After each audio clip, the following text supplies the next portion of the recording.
being a proxy, his proxy, it's not the best thing in the world, as you could assume.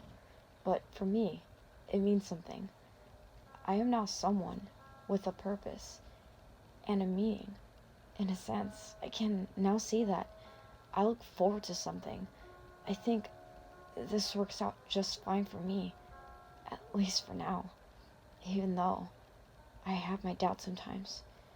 It's been quite some time since living with Hoodie and Masky. The trainings I've had with them gone pretty well in terms of skill, aside from Masky's usual rude remarks every so often. I've learned to tolerate them, at times, although I've had to hold my urge various times from shutting him up by smashing my hatchet deep into his face. As long as he doesn't interfere with my missions, I don't see that being too necessary. Though, I'd still love doing it. Working with Hoodie isn't necessarily as hard as it is with Masky. He seems to be the more reasonable one. As for Slenderman, well, I only follow his orders. I don't necessarily love what I do, but it's not like I have any other choice anyway. Like I said, I at least serve a purpose now, even if it means killing many cruel and innocent people. Although the cruel ones are the ones whose deaths I prolong, to rejoice in their pain and agony. Time skip. No, that's not how it goes, fucknut. You throw it this way and quick. That way, you won't miss and won't take too long to kill your target. Masky continually yells at me as I continue to practice throwing my hatchets from farther distances. I huff and sigh, trying to contain myself from punching him in the face. I've been wanting to do that for a while, and much, much worse. Trainings, therefore, go a lot smoother with Hoodie than they are with Masky. Doing as he said, I threw my other hatchet once again, failing, but this time I almost hit Masky. Damn it. Why couldn't it just hit him? I mean, technically, I would have not missed if I did, right? He angrily shouted at me, "Shit! You almost fucking threw your hatchet at me, you idiot!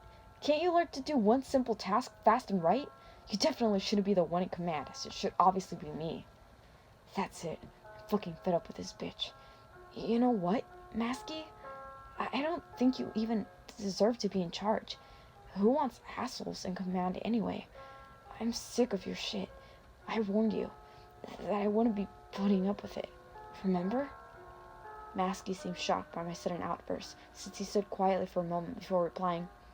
Aw, did I strike a nerve, Stutter Boy? Maybe I made you cry a little bit inside? Well, boo fucking who? You are gonna put up with my shit because you have no other choice. You're just too much of a wimp to do anything right. That's why your life was shit. You can't really blame those kids for bullying you, seeing as you brought that upon yourself, dimwit. I don't know what came over me, but hearing those last sentences come out of his mouth made me lose my senses that if I only had either of my hatchets in my hands, I would have surely killed him right there and then with them. Instead, I sprinted towards him, and without giving him time to react, I immediately punched him hard in the stomach. As he bent forward due to my punch, I quickly began to kick and punch him in several places.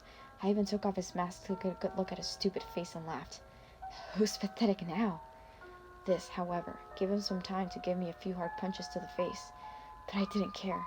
I could only feel the anger I had built up towards him, which he'd ignited himself.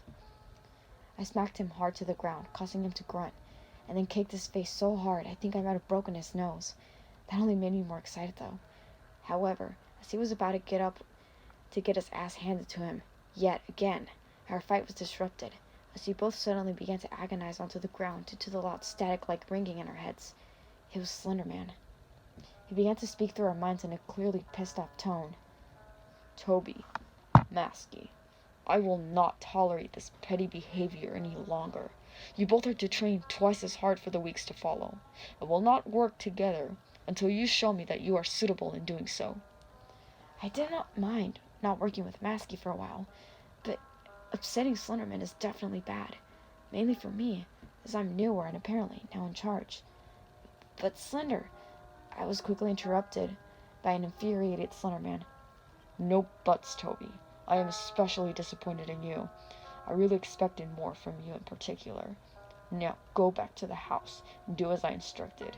If either of you fail to do so, or strongly anger me again, you will definitely die. He vanished soon after that, only leaving Hoodie behind to accompany us back to the house. Weeks later, These past weeks of training have been a lot harder and more straining for me, so I was able to get through it, and quite well too. Masky and I have started working together again, along with Hoodie. Although Masky and I don't necessarily like one another, we've made an agreement to work well together, with minimal vocal communication. This along with staying out of each other's way outside of trainings and murder sprees. As the three of us were training, Slenderman appeared before us and began to speak through our minds. Masky, Hoodie, and Toby, I have an important mission for the three of you. We all looked at each other and then back at Slenderman to continue to listen as he went on. There is a group of humans wandering around my force in this instant, poking their noses where they shouldn't. These fools believe that they can figure out if the myth is true, also known as myself. I want you three to show them that the myths are in fact true. Also, don't forget to make each of their deaths slow and painful. Yes, Master, we all said in unison as he then teleported away. This would be an interesting hunt. Moments later, after a while of searching, we spotted a group of teenagers, 3 males and 2 females. One of the males had his phone out and spoken to the camera. Alright guys, so it's said that in these woods, a tall man with no face known as Slenderman appears and takes you. We're here to find out whether it's only a legend or if it's actually true. I chuckled to myself when hearing that.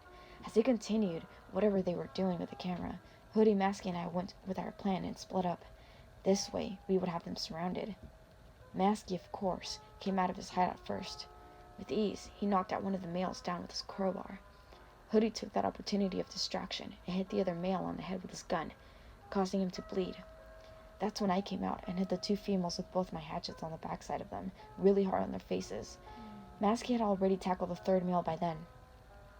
We didn't want them dead just yet, as we were following orders from Slenderman and had to make their deaths slow and painful. With quick reflexes, Masky and I grabbed the ropes we brought with us and started tying the 5 teenagers all together on a large tree. Meanwhile, Hoodie pointed his gun out towards them so they wouldn't try to escape. Not that they'd managed to get too far anyway. After tying them up, Masky went over to reach down to grab the phone that one of the guys was using to record. He walked around the distressed teenagers as he recorded each and one of them. As he did this, he chuckled and said, "Well, well, looks like these idiots got themselves into a very messy situation. Wanted to find out whether Slenderman is real or not, huh? You're damn right he is. But sadly for you fucktards, my boss doesn't have the time to be in your pathetic live streams. That's why he sent us, to make sure your questions would be answered. Now, let's begin with the fun part." Masky ended the video and set the phone down. He then lifted up his crowbar and started hitting one of the guys senselessly with so much force. He was already bleeding within seconds. That's when Hoodie came along and started beating one of the females, making her screams much louder than before. Masky moved on to the others along with Hoodie. They performed various acts of torture aside from the beatings. Teeth and nails were yanked out. Some of their fingers were mercilessly removed. Heck, even one of their eyes were gouged out by Masky using his crowbar. They couldn't be completely blind, though. They still needed to witness everything until the end. "Alright, looks agonizing enough to me. Toby, finish them off," Hoodie said to me. Grabbing onto my hatchets, I walked over to their bleeding and mutilated forms. Laughing sadistically, I lifted up my hatchets, ignoring their pleas and cries, and started plunging them repeatedly onto their chests and pretty much everywhere I pleased. As I continued, I removed some whole limbs, along with heads here and there. Their blood splattered all over me. Some of it even got to Hoodie and Masky too. That's when Masky got a hold of the phone again and started to record the massacre. He showed the mess of blood and corpses of the teenagers who had been alive only moments ago, now completely unrecognizable. Then he began to talk.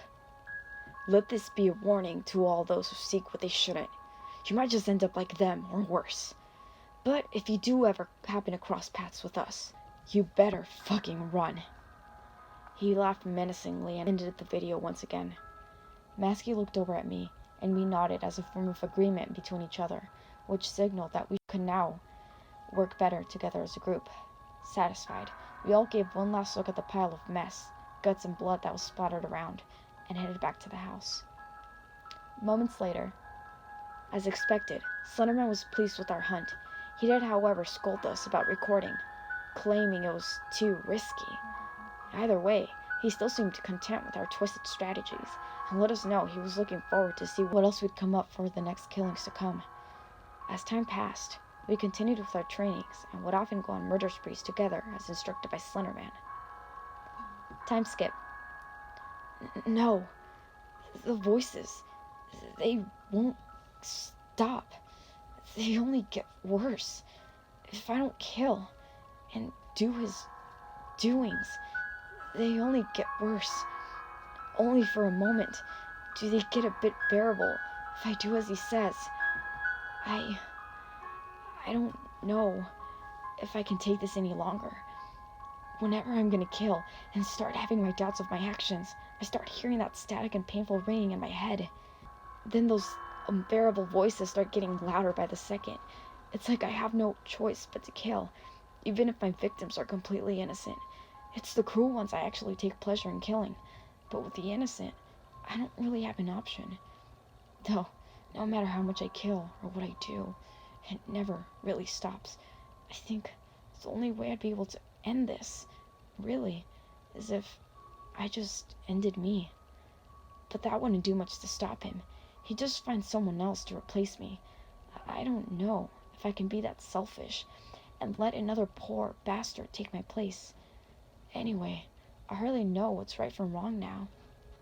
At times I feel like he truly did all of this to me, to have me and use me as his toy, causing the car crash, having my sister murdered, creating all those visions and voices in my head, the static, the ringing. It's all him. He's the reason why I'm this way. God, they won't go away. There's not much I can do. I'll keep having to live this way until he gets tired of using me, finds me useless, throws me away, and finds the next unfortunate goner to do his wrongs.